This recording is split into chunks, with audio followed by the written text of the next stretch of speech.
closer look at some of the big stories of the week with the Inside Utah Politics panel. This week we have former State Senator Patrice Arent and former Director of the Hinckley Institute of Politics, Kirk Jowers. Great to have both of you here. Thanks so much for joining us. Thanks, Glenn. Thank you. All right, let's get right into some things we saw happen at the state legislature during the week, starting to address some of the things that we saw pop up through the COVID-19 pandemic. One specifically, a vaccine passport prohibition. We saw this bill pass the House last year, didn't come up in the Senate. The sponsor hoping for a different result, but essentially what it does is it takes businesses and most government agencies and says you cannot require vaccination status for customers or employees. Patrice, let's start with you on this one. Your thoughts? You know, I think it's a little overbroad, and frankly, I think it's ironic that the Utah legislature that believes in small government and not overregulating business would want to pass something like this. I think this is an area where businesses ought to be able to make the decisions that are best for their workforce, and so I really would not have supported this bill. Kurt, do you see any necessity here? No, I pretty much agree with the senator. I liked the bipartisan amendment, which would have limited it to COVID-19 as we transition from pandemic to endemic.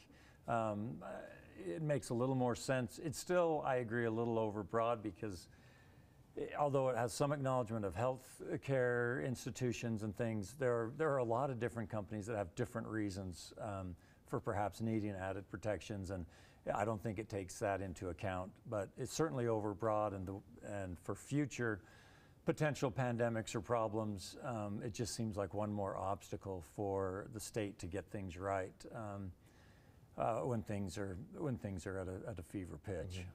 Patrice, your thoughts on that? If it were limited to just COVID-19 specifically, would you lean toward it more that way or still have the same approach? It would be a better bill, but I still don't think that I would be supporting it. And I do worry about the precedent this sets for the future. We need to listen to our healthcare providers and our experts, and I worry about what this is saying for the future. I don't like the way it regulates business, and I really do believe that businesses can make their own best decisions. And yes, it would be a better bill if it were more tailored and more limited, but I still don't think it's a bill I could support.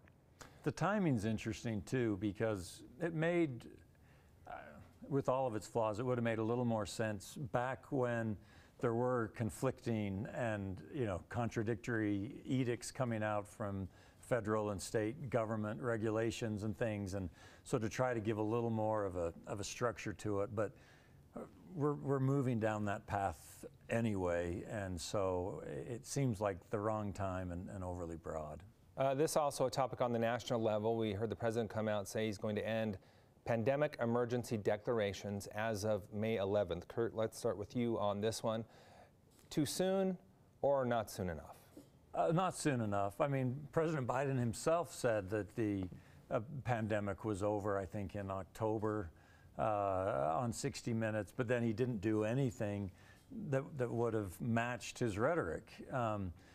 So this is long overdue, and it's too narrow. It is smart that he's allowing some time to let people get ready for it all.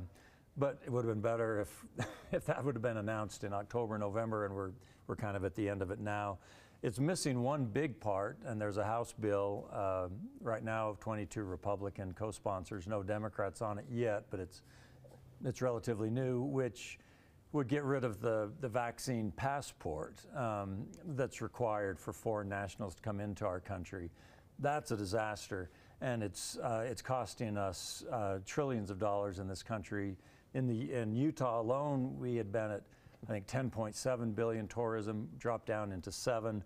That's $3 billion our state missed out on in a year because of, partly because of this, and it's completely out of step. Over 100 other countries do not have this requirement, including our kind of sister countries, the EU. All 27 of them have got rid of that. So it's long past the time that we should get rid of that vaccine requirement for foreign nationals to visit the United States. Patrice, your thoughts on these coming to an end? Too soon, not soon enough? You know, I don't know that I could predict that I know exactly when it should have happened. Obviously, we would all like to have seen it happen earlier. But this is an acknowledgement that we're moving to another phase. But it's not to say that COVID is completely over. It's going to an endemic phase. And I think we all need to realize that we need to take care in terms of watching our public health policies and make sure people in their own lives are being tested if they need to be tested, wearing masks if they need to wear masks. We're still losing 500 people a day to this horrid disease. And so I think we need to continue to take it seriously. It's going to be with us for a long time, sadly. Let's move on to the 2020 field. Very interesting things happening in that arena. We see President Trump already making an announcement, and then you have a lot of people being rumored to make runs on the Republican side. Patrice, let's start with you. From the Democratic side, what are you watching, and what are some of the keys as we move into this important presidential election cycle? Well, obviously, we're looking at President Biden talking about running again, and if he does, I certainly will support him. But if he doesn't, there are a lot of other fabulous candidates out there. So, and people that no one's even talking about yet. So I think we've got a lot of good options out there. I think if President Trump is former President Trump is the nominee of the Republican Party, that's going to make it easier on the Democrats. I think everybody acknowledges that. So it'll be interesting to see what happens there. And I think if he is the nominee, we'll have some impact in Utah too. So I'm watching to see what happens nationally and hoping, I always want the two best nominees. I don't want to have somebody on the other side that isn't a great candidate, because someone's going to win. And I want the best person in each party there to be the leader of our country. Kirk, assess what's happening on the Republican side, keeping in mind that you and I and many other panelists back in 2014, 2015 kept saying there's no way he's going to become the nominee.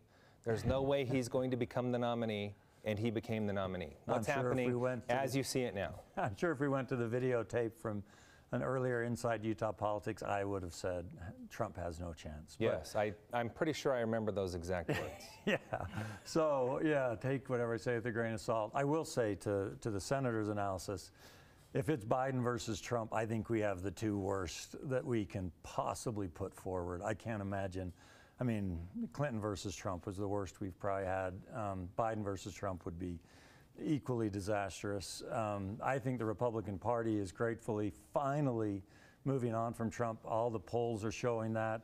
We saw Nikki Haley, who at one point, who had been an administration member, who had kept up close ties with Trump, has finally broken with him, and she had said she would never run, and now she's going to make an announcement on February 15th in Charleston. She's an attractive candidate. She has some bipartisan support. If I had to put my money on someone right now, I think it's going to be Florida Governor DeSantis. I'm obviously kind of a Mitt Romney, John Kasich, Nikki Haley type of person, more with my kind of pragmatic conservatism, but the Republican Party right now seems to want a brawler. And I think DeSantis is that. He's a smarter, more refined brawler than Trump. He doesn't get quite as divisive and say some of the crazy things Trump did. He's probably the guy I would put money on will be the standard bearer for Republicans in 2024.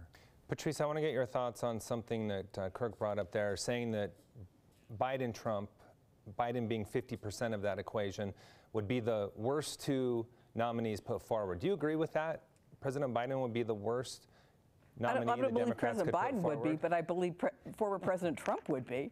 Explain why you would be comfortable with President Biden as the nominee. I think he's done a remarkable job in terms of bringing us together in some ways that I didn't expect with our foreign partners all over the world. He's respected. He's brought forth some great policies. Is he my first choice? Maybe, maybe not. There's some other fabulous choices out there. Some governors I like Governor Whitmer. There are senators like Amy Klobuchar. There are people that we're not even talking about that I would love to see be our nominee, like Virginia Senator Tim Kaine, who's just announced for re-election. There's some really wonderful people out there that could be our great leader, but I think that certainly those are not the two worst choices. Well, Kirk, at least Biden's not. Kirk, we have about 30 seconds left. If President Biden were to become the nominee again, how do Republicans view that? I think right now Republicans would cheer that we would have a really good chance to defeat Biden no matter who. our candidate was, but there is that fear, kind of like the senator mentioned. We don't want the worst person the Democrats have to offer to go, to have a chance at that throne. Democrats made that bargain, and we ended up with Trump. We don't need to end up with Biden. I hope we get some of the people, the senator mentioned, because if we could get some of these other ones up against some of our best, we get back to kind of an Obama-Romney thing where the country can't lose. All right, we will have to wait and see how this all plays out, but it'll be here before we know it. Really appreciate your insight this morning. Thanks so much for being here. Thank you. Thank you. Stay with us. We'll be right back with more Inside Utah Politics.